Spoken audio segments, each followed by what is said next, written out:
Talk about a close encounter. NASA's Dawn spacecraft is now flying alongside a massive asteroid named Vesta and has sent back data that led to this simulation of what it looks like on this giant rock that started out as a small planet.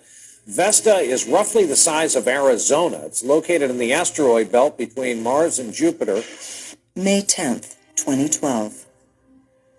NASA releases data from the Dawn spacecraft on the asteroid belt between Mars and Jupiter. The interesting discoveries found prompt researchers to dive deeper into an old theory of the universe. In the 1860s, there was a belief in something called Bode's Law. Actually, it was the Titus-Bode Law.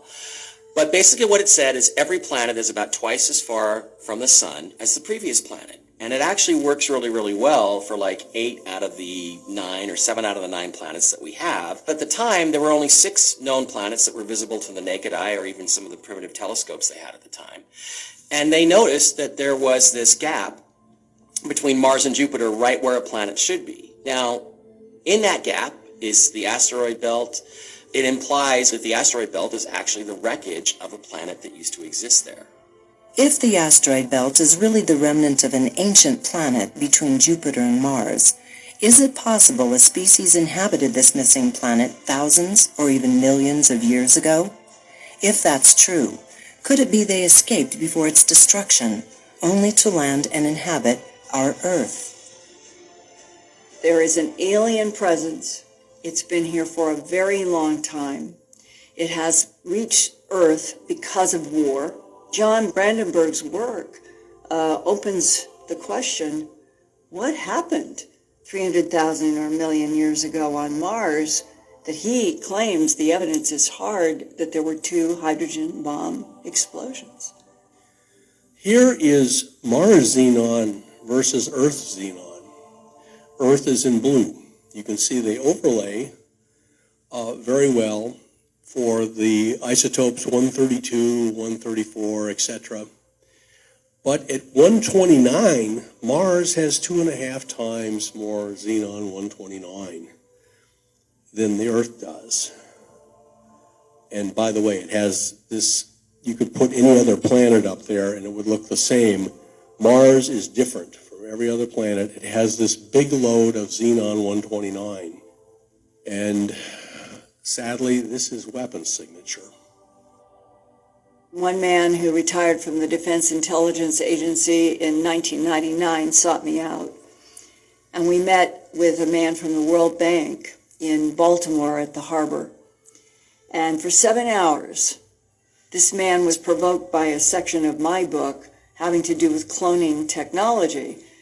But he explained that his job for 23 years in the Defense Intelligence Agency was to analyze and monitor the geopolitical territorial conflict of 3 different extraterrestrial groups inhabiting this world. And he said they are inside of mountains.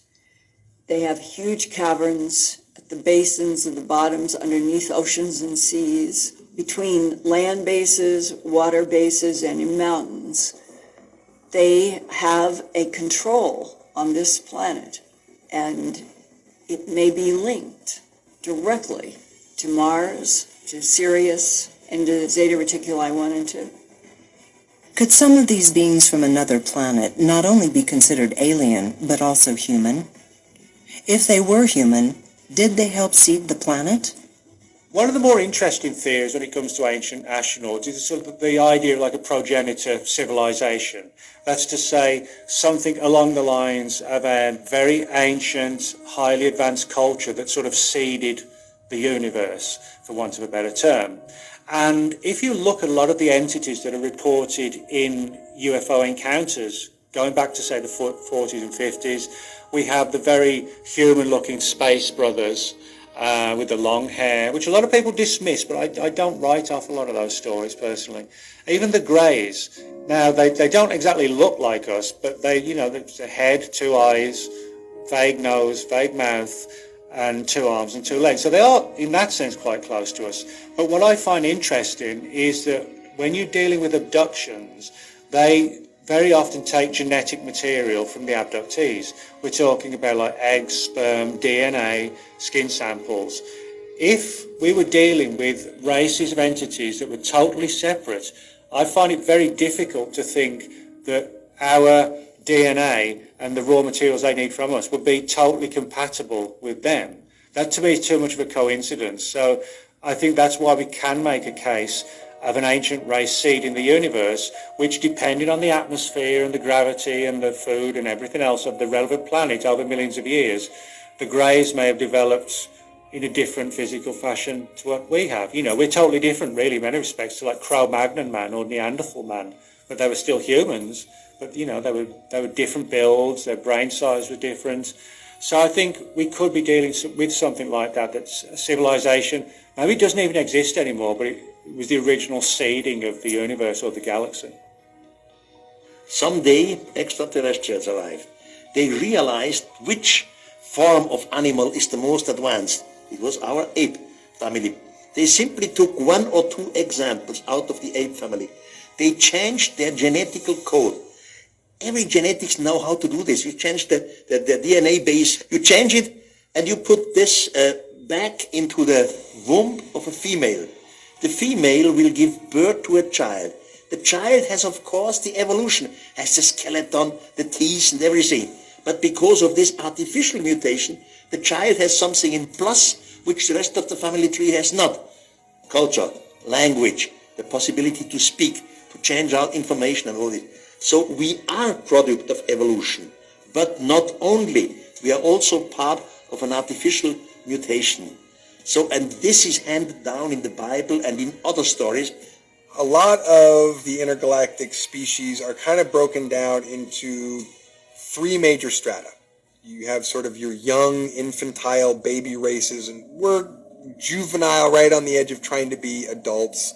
You have sort of mature species, spacefaring species, which, you know, can kind of occupy a pretty solid gap of age of hundreds, thousands, tens of thousands of years of being spacefaring. And then you have a few of the ancient races, which have been spacefaring for millions of years.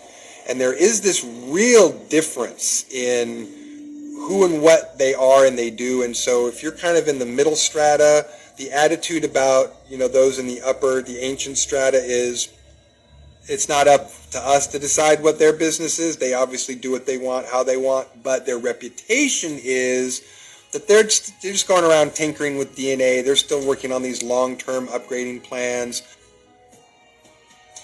If there really was a progenitor race that helped seed the planet, is it possible that their existence is also shown in other stories that aren't religious? And if so, why?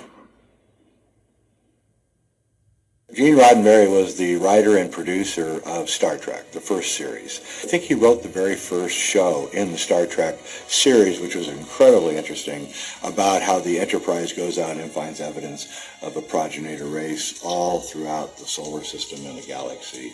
Gene Roddenberry was interested in the idea of a progenitor race because he was involved with people like a group called the Nine in the 1960s who were actually channeling supposedly extraterrestrial entities who told him about this idea that the human race was not natural, was not from the earth, it was actually brought here. And that I believe and suspect, and people have suspected this for a long time and implied, that basically he was asked to put this stuff into the Star Trek mythology as part of the Brookings Report kind of educational process of getting everybody in the world to get used to these ideas that there have been aliens here for a long time. Could it be that the government is trying to educate us on the fact that there might be a progenitor race out there? If this is true, is there physical evidence in the universe that supports their existence among us? The planet Saturn may actually at one point have been like the Earth, where it was a planet that had a crust, that had a thin atmosphere, and then in the course of it moving further and further away from the sun over eons of time, it starts to develop a much larger atmosphere. The atmosphere grows much more significantly, and in the process of that much greater atmosphere, it also develops a much higher amount of energetic charge. There's a great deal of weather activity in that atmosphere, and it builds up enormous electrical charge, which causes it to become extremely powerful. So when I see the planet Saturn, what I am seeing is a planet that long, long ago was once like the Earth, that has since grown an enormous amount of energetic charge on it, and has now become an extremely powerful energy source of some kind, which under certain circumstances could be harnessed. Researchers point out that a very odd moon orbits Saturn. Some believe this moon could be an artificial planet.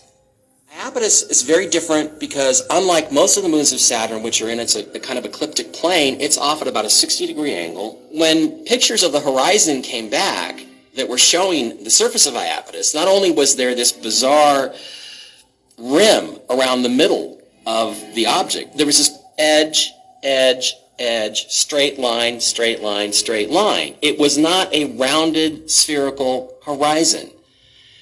And actually, if you do the calculations and you see how long these straight lines are and put them together, it comes out in the shape of something called a dodecahedron.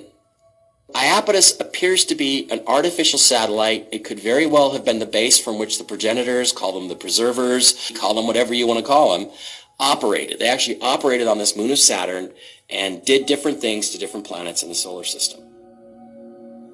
It seems that since 2014, in my work at earthfiles.com and investigating various kinds of phenomena for radio and television and the web, that I have been getting a lot of whistleblowers that have been saying basically, look, you need to look at what's going on with Saturn research. And one of those emails came after the very first close-up photo that NASA released of this strange moon around Saturn called Iapetus. And here is this wall going around Iapetus. And then you read what they release as the height of the wall is 6 miles. That's from the surface going up vertically, 6 miles, and it goes all of the way around Iapetus. Everybody was saying, how is this possible? What could be the reason? And therefore, a lot of people have been speculating, could this be one of the first in-your-face, we'll call it ancient archaeology by extraterrestrials in the solar system? If Iapetus and our own moon are considered artificial satellites built by a progenitor race, are they still monitoring us from afar? If so, could it be they're monitoring the possible destruction of our planet? The ancients tell us that there are something called a great galactic year, and this is a 25,920-year cycle. Each one of these great years is actually divided into 4 sections: a golden, a silver, a bronze, and an iron age. And we're not talking about metals here, we're talking about consciousness. And the golden age is actually said that vibrationally we are 3/4 spirit and 1/4 matter. In the Silver Age, we're like 2/3 and 1/3. In the Bronze Age, we're half and half. And in the Kali Yuga, the Iron Age, which is what we've been in now, we're 3/4 matter and 1/4 spirit. So people are walking around asking whether God even exists. So at the end of each of these ages, there are cycles within cycles within cycles. So halfway through that 25,920-year age, what happens is our solar system drops beneath the plane, the equatorial plane of the galaxy. And that's what happened when Atlantis fell. And it was sort of like the end of an entire age. And we reverted back to having to try to survive. And since many animals didn't survive, crops, plants, of course there was a lot of starvation for a long time. Many of the gods remained in order to try to put the world back together and to bring food. This is who Osiris was, the great green god who traveled around and brought food to people and taught planting, and this is why he was so beloved by the people. And then eventually we move up century after century after century after century. So here we are at the end of another 12,000-year cycle, about half of that, 25,920 years, and we're beginning to pass through the equatorial plane of the equator, the galactic equator once again, which takes between 1,000 and 1,500 years. Could a progenitor race be trying to connect with us? And if so, why? I am absolutely convinced this planet is under observation again. Somebody is watching us. Somebody is studying us, our languages. They want to speak with us. We know that there's probably going to be a pole shift in our lifetime, and nobody, not only those of us who live on this planet, but those who have been rooting for the consciousness of this planet from the Galactic Federation want to see us have to start over. They don't want to see us crash and burn and have to go back to caveman days and make our way back up the evolutionary ladder. We've come too far.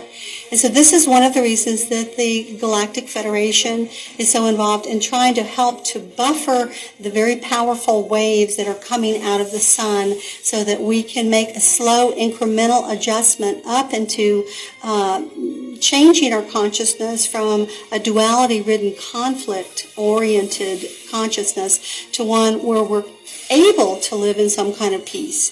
Some believe that an otherworldly source has already been in contact with certain human beings to change the consciousness of this planet. I had no idea what I was seeing. It resembled nothing that I had ever heard described. It resembled plasmic energy. It had colors. It moved fast. It collected and then dispersed. In February of 1974, Philip K. Dick, a famous science fiction writer, had a contact experience that not only changed his life, but also the message of his work. One day, he had a revelation.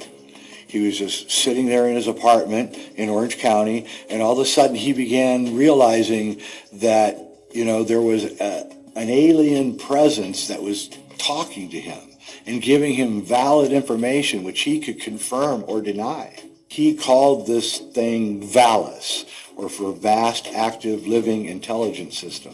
He believed that VALIS was controlling the human race and doing things to us, sometimes in a trickster manner, sometimes in an enlightened manner, and he believed that he was the vehicle of VALIS. The next 4 books, which were concerned with VALIS, were some of the most amazing books ever written. He believed that he was connected to some intelligence that was off-planet that was feeding him information. Philip K. Dick was one of the foremost and most important and visionary science fiction writers ever. For example, one of his books was turned into Blade Runner, the hit movie with Harrison Ford. Also, the Adjustment Bureau with Matt Damon was based on a short story that he wrote, and also Minority Report with Tom Cruise. But what's particularly interesting is that there's sort of a crossover with Philip K. Dick between the